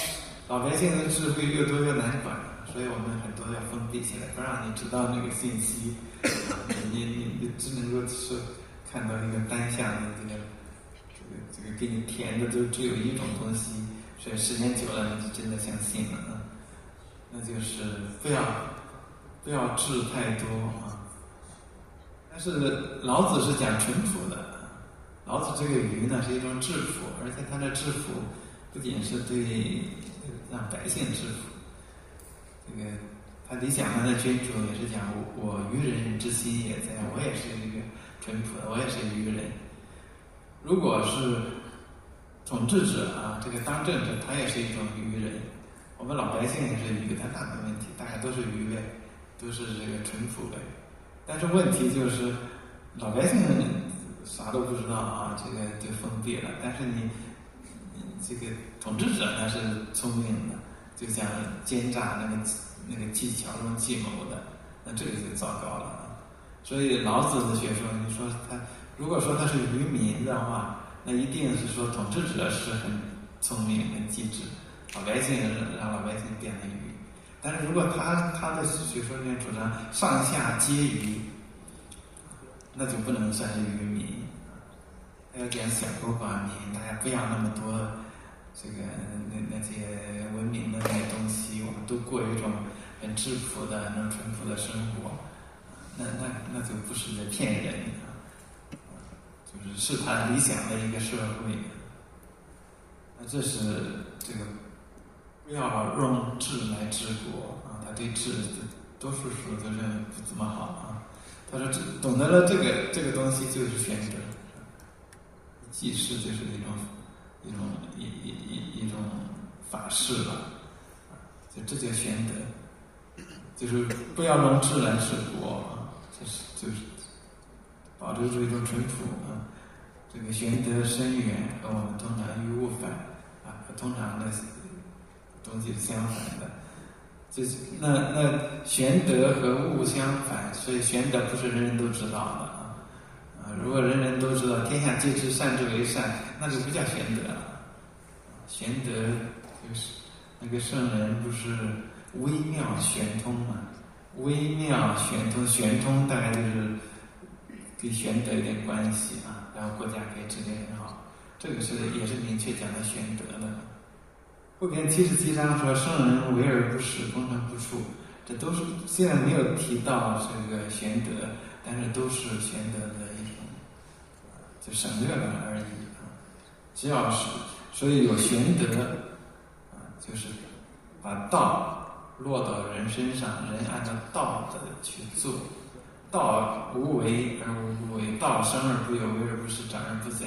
所以一个君主，一个圣人效法道啊，也生而不有，为而不恃，功成不居。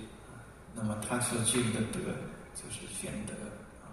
所以玄德就是合道的德，一个大道相合的那个德啊。但是不是那道不是玄之又玄嘛？所以那个这种不是所有人都能够知道的啊。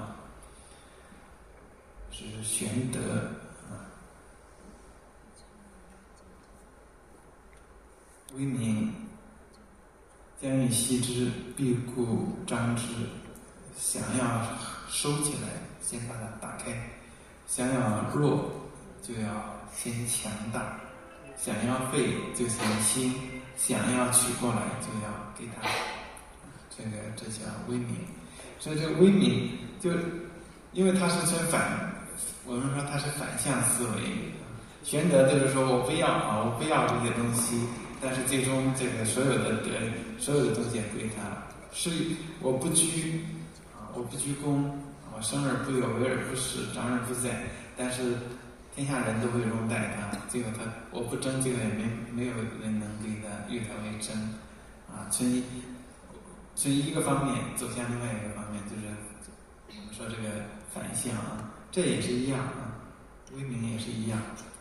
你本来是想这个合起来，先把我们先反过来看，先把它打开，打得越开，这个合的收缩的越啊，你把它扩张拉得越开，结果它收起来的时候，它可能就收的那个程度就更高啊。你想削弱它，先让它强大，想这个东西废掉，就先把它兴起来。这个字面啊，所以它都是从反面来考虑啊。因为这个你兴了以后，这不是物壮则老吗？它最强盛的时候，它就有可能就开始走下坡路了。那这不就是反向思维的一个表现啊？你想拿过来，你先给他，最后他守不住了，结果不就变成打架的了啊？这是这个威名，很明显，它就是一种从反面来考虑问题的一个例子，一个很典型的一个例子。那如果从反面来思考问题，这个是对天道人事的一个观察，那他这些表述的，其实，就算是人应该这样做，那也就是对天道的一个效法。未必就是说，就是纯粹是一种个人的为了一己的利益进行这个算计的啊。我们看还有别人对他的解释啊。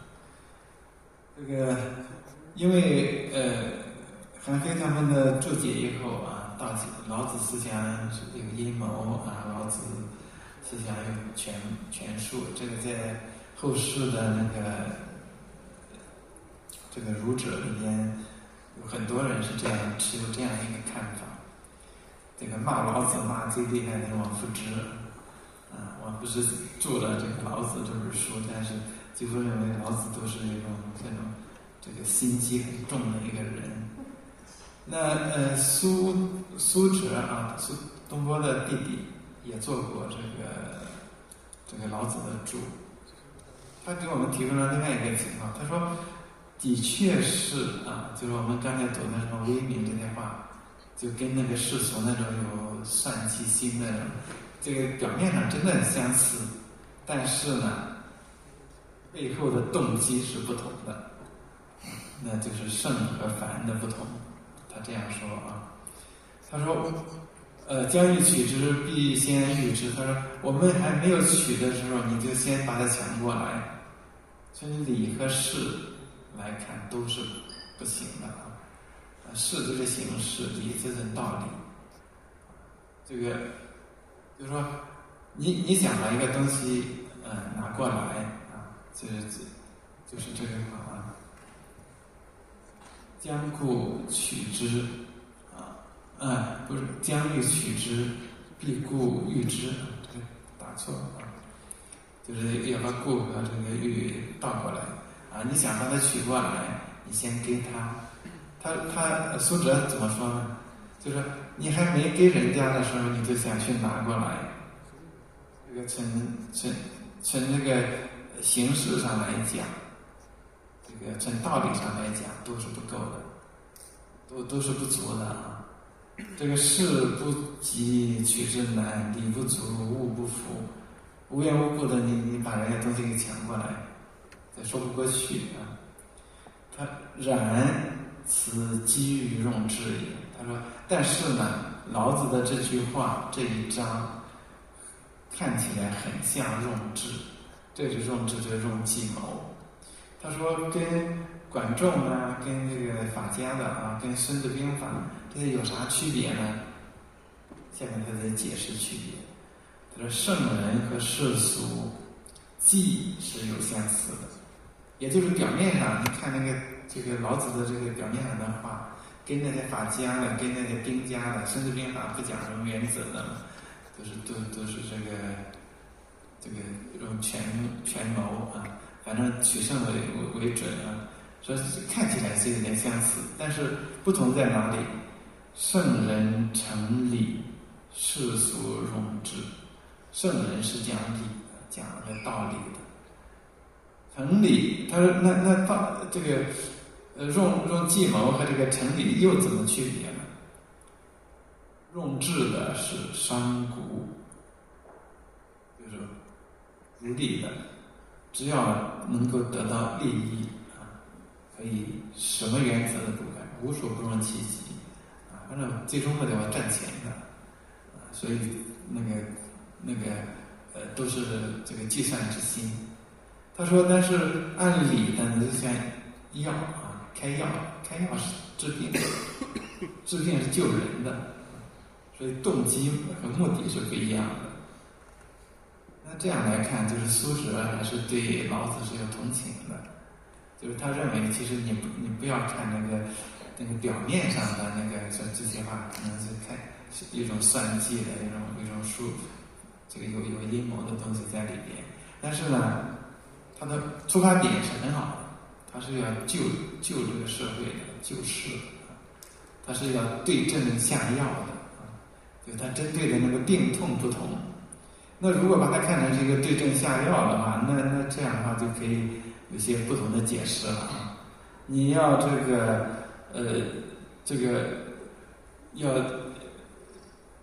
要弱谁呢？暴君呢？啊，就是那个坏蛋，他在那控制那个不好的人啊，他在那做君主，那肯定是占天下不好。那怎么样？这个不正义的、这种不道德的这种人在那占那个位置，我们没办法，先让他强大，强大最后他就从里边就烂掉了。那这样就是也就可以帮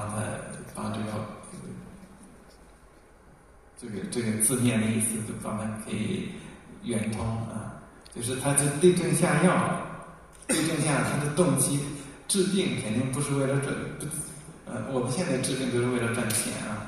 过去的是他这里讲的这个治病，就是救人的啊，就是说这个做好事的啊。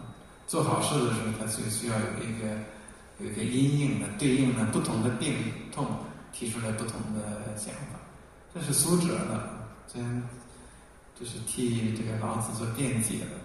但是很不幸的，这个宋代的那儒者整天骂这个苏辙，骂这个苏东坡他们几个啊，说这个苏辙这个人呢，因为这个数学他们都是这个受纵横家的影响，纵横家，战国的纵横家，苏秦、张仪这一类人，那也都是没原则的人，所以这个他们经常是贬低这个苏辙，说这样，他对老子的注还是挺好的原因，因为他这个人受纵横家的影响，他本身就有阴谋，有在术数，所以能够契合这个老子的学说啊，所以苏辙经常被别人骂。那还有这个憨山啊，憨山对这段话也是很同情的理解。那他这个理解呢，就把这个微明这一章就上升到那个天道物理的那个层面上，所以我也把它读一下啊。他说，其实这一章什么将欲取之啊，这个欲夺呀、强弱呀，他说是物事之自然，事物本来就是这个样子，自然的变化。人不察，就是我们这些俗人啊，我们这些人不了解这个老子的意思，这个所以应该叫人当以柔弱自处也。因为这一章的后边我没把它引完，后边马上就是柔弱胜刚强，国之利器不可示人啊那几句话。所以憨山说他讲了这句话的目的呢，就是说这个他本身是讲那个事物自然发展的那个本来就是这个样子，但是我们普通人呢就是不了解这一点，所以老子就教导人啊，通过前面讲的这4句话，让人呢要学会柔弱自处。他是从这个地方来解。他说：“天下之物，事极则反，这个物极则反嘛。”他说，比如说太阳将要仄的时候，仄就是将要偏西啊，必胜鹤啊，就是中午太阳最毒的时候，它开始要往西边的开始落，往下降的时候，往下降之前是它这个最亮啊，那个最盛的时候。他说月将要缺，必其盈，月最圆的时候，才开始转的慢慢不圆啊。他说灯要快灭的时候，一定是最明的，必至明。这个我倒还不知道啊。这个我们试一下，那过去灯是油灯，这个点那个油灯是油快烧完了，它真的是最亮的时候，突然间变灭了，可能是一个我们的眼睛的一个错觉啊。他说这都是物事之自然，也就是最强的时候开始往另外一端来转。所以他后边就解释那句话，所以故张就是西的象，故强是弱的猛，就是他最强的时候就开始转向弱，故兴是废之基业啊，这个就是他兴盛的时候，正好是叫废的时候开始啊。故欲是夺是兆啊，兆也好，基也好，猛也好，都是讲开始，刚开始之前都是相反那一边最强的时候。天时人事物理自然，他说这些都是天理人事物理很自然的情况，只不过是人所欲而不测试，不约为命。那这是我们人不知道而已，普通人不了解这一点，所以这叫微明。他说这都表达的是，他说讲了前面这些话的目的就是讲柔弱胜刚强之意耳。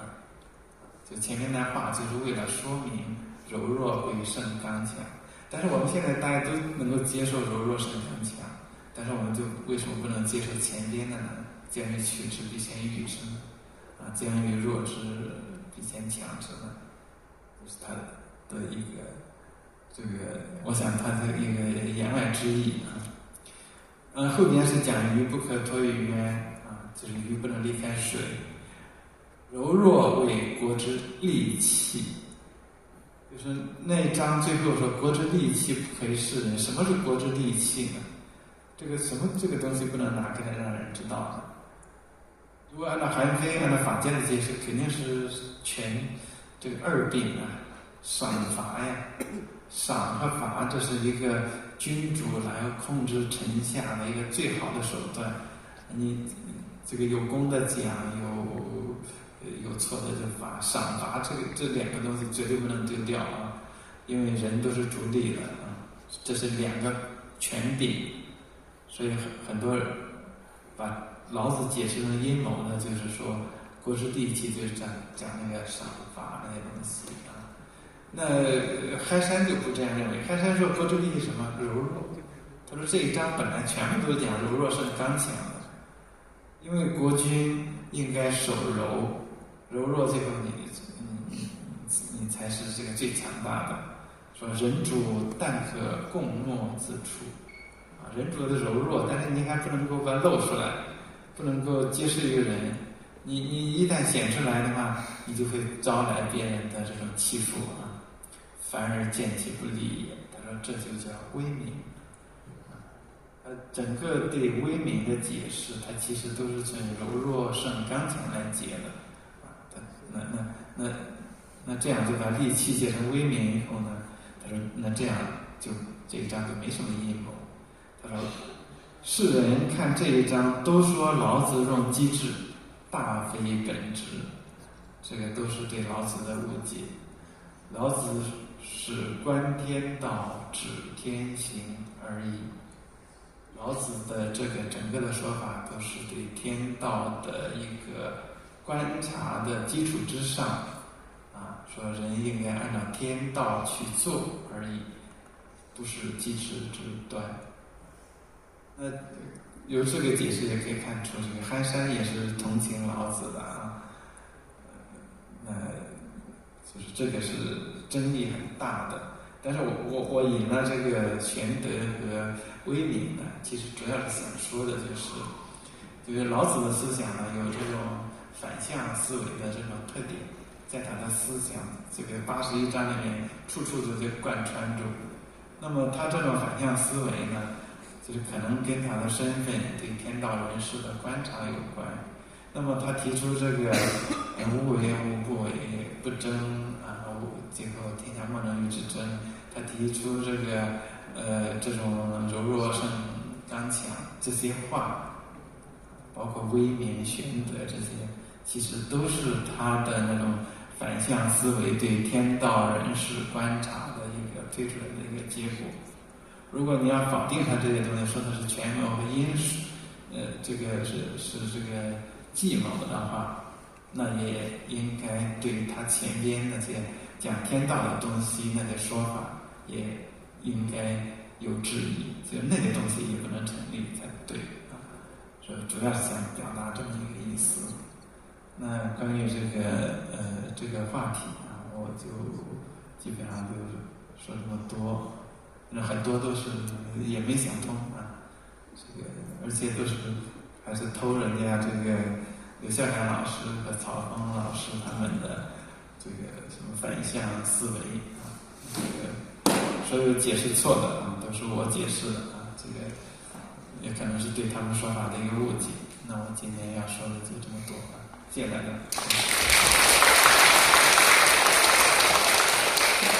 谢谢老师，您辛苦了。您先休息一下，喝点水。